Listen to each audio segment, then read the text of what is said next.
Nos primeiros meses de 1943, os submarinos alemães atingem o auge da sua história na Batalha do Atlântico.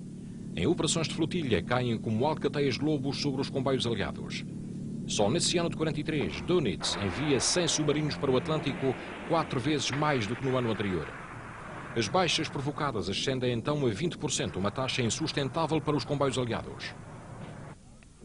Churchill diria mais tarde que a única coisa que realmente temeu durante a guerra foi a ameaça dos submarinos alemães. A Cimeira de Casablanca classifica então como prioritária a derrota dos submarinos. Em meados de 43 dá-se a viragem na Batalha do Atlântico.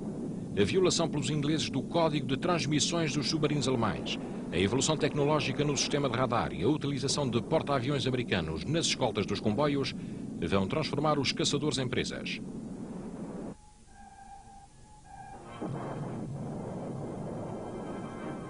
Só nos meses de julho e agosto, os alemães perdem 54 submarinos, 40% do seu efetivo no Atlântico Central.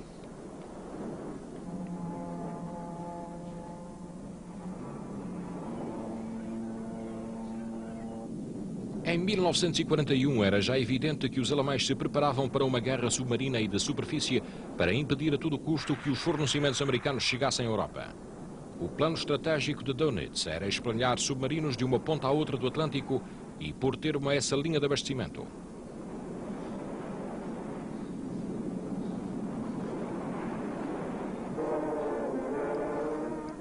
E 9 de agosto, em Argéntia, na Terra Nova, Churchill e Roosevelt encontram-se pela primeira vez. A Inglaterra está à beira do abismo e Churchill tenta a todo custo envolver os americanos no conflito. A América não está ainda preparada para uma guerra declarada, no entanto, continuará a apoiar ativamente a Inglaterra. No final do ano, os ingleses consideram a necessidade de uma base aérea nos Açores, a partir da qual possam patrulhar a rota dos comboios e dar caça aos submarinos. O pedido nesse sentido ao governo português é recebido com reserva. Salazar receia retaliações por parte da Alemanha. No entanto, aceita a constituição de uma comissão para o efeito. Da comissão farão parte Craveiro Lopes e Humberto Delgado. Será Humberto Delgado que vai desempenhar o papel mais importante na preparação das facilidades a conceder aos ingleses. Durante 1942, Delgado desloca-se várias vezes entre Lisboa, os Açores e Londres no maior sigilo. Aqui elaborou extensos relatórios para os ingleses que incluíam a existência e localização de portos, estradas, serviços médicos, abastecimento elétrico, mapas do relevo e condições climáticas. Pretendia-se a construção de uma pista capaz de permitir a aterragem de aviões de reconhecimento de longo raio de ação. Foi escolhida a Ilha Terceira, por já possuir um pequeno aeródromo nas Lajes e um razoável porto em Angra. Na verdade, desde junho de 1941 já ali se encontrava uma esquadrilha de 9 aviões Gladiators. No campo de Santana, em São Miguel, há outros 9 que completam a defesa aérea das ilhas. O então tenente Machado de Barros comandava a esquadrilha destinada às Lajes. Em 1 de outubro de 1943, uma força britânica conjunta embarca em Liverpool no navio transporte Franconia. São 3.000 soldados dos 3 ramos das Forças Armadas às ordens do general de divisão aérea Geoffrey Bromet. No alto mar, os 8 navios, entre os quais um porta-aviões, tomam a direção dos Açores. A operação tem o nome de código de Alacrity. As chamadas facilidades aos ingleses haviam sido finalmente autorizadas a 17 de agosto por Salazar, ao abrigo do acordo militar anglo-português. Diplomaticamente, o acordo invocava o ancestral Tratado de Paz, Amizade e Aliança de 1373 entre a Inglaterra e Portugal.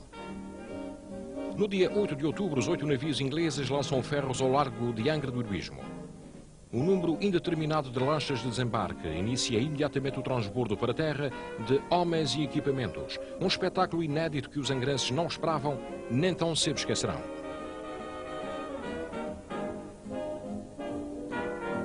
O porto de Pipas tornou-se pequeno para tanta azáfama em movimento. Geoffrey Bromet coordenou pessoalmente as operações do desembarque. 8 navios de guerra, 3.000 homens e montanhas de equipamento haviam chegado à Terceira. No entanto, só 5 dias depois, no dia 13, os jornais açorianos noticiavam o acontecimento. Em primeira página, uma nota oficiosa da Presidência do Conselho de Ministros divulgava a concessão de facilidades à Grã-Bretanha nos Açores. Dias depois, uma segunda notícia revelava que a Alemanha não considerava afetada a neutralidade de Portugal. Dias antes do desembarque, todos os cidadãos do eixo haviam recebido ordem para deixar rapidamente o arquipélago. Nada se sabe, nem convém que se saiba. Era a palavra de ordem que a censura militar fazia cumprir. Toda a correspondência que saía da ilha era discretamente violada, ao abrigo do segredo de Estado. As facilidades aos ingleses consistiam basicamente na utilização do aeródromo das Lajes, na Terceira, e do campo de Santana, em São Miguel, em situações de emergência. Previam também a utilização dos portos da Horta, Ponta Delgada e Angra para abastecimento de navios.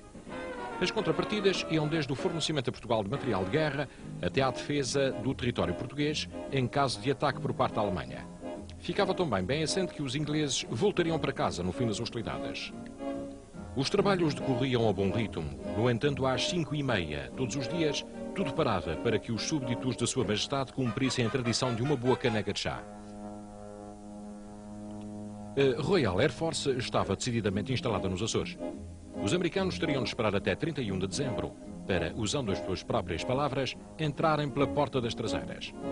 Só nessa altura, Salazar autorizou os americanos utilizassem os Açores com a condição de as bases continuarem sob o controle dos ingleses.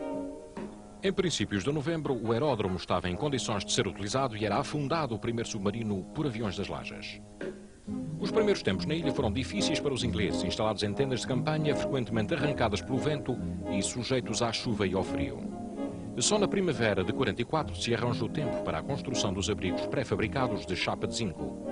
A construção da pista fora considerada prioritária.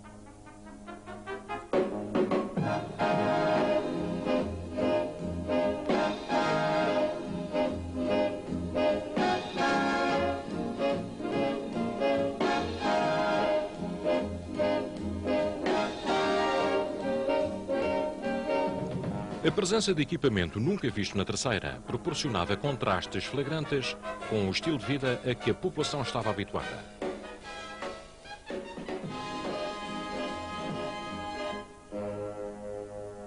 No final do ano foram inaugurados os 2.000 metros de grelha de aço da pista, tendo o governador civil cortado uma fita segura por homens da RAF e do Exército Português.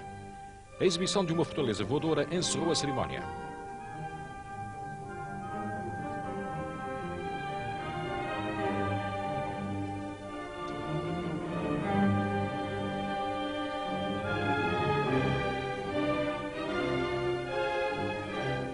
Um mês antes do desembarque inglês, Salazar enviara para a Terceira o brigadeiro João de Bagnini Barbosa como governador militar, com poderes superiores ao governador civil e com ordem para satisfazer todos os pedidos de Bromet. A recepção em casa do Dr. Flores assumiu na prática o apreço da comunidade terceirense pela presença das forças inglesas na ilha. Havia perfeitamente a consciência de que só os ingleses poderiam garantir a continuidade de Portugal nos Açores ao abrigo do acordo militar, face à vulnerabilidade do território continental em caso de ocupação alemã. Ciosos do seu portuguesismo, com provas dadas no passado, os angrenses acumularam tamanhinha e Bromet de atenções e simpatia, a que não faltou uma tourada na Praça de São João em honra dos forasteiros.